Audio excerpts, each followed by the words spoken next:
బాగుందా?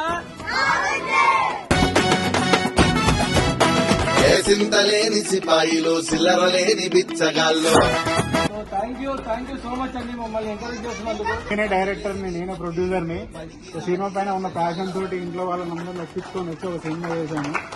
ప్లీజ్ కొంచెం నాకు సపోర్ట్ చేయండి. మీకు నచ్చితే రేటింగ్ ఇష్టం, మీకు ఎలా అనిపిస్తే అలా.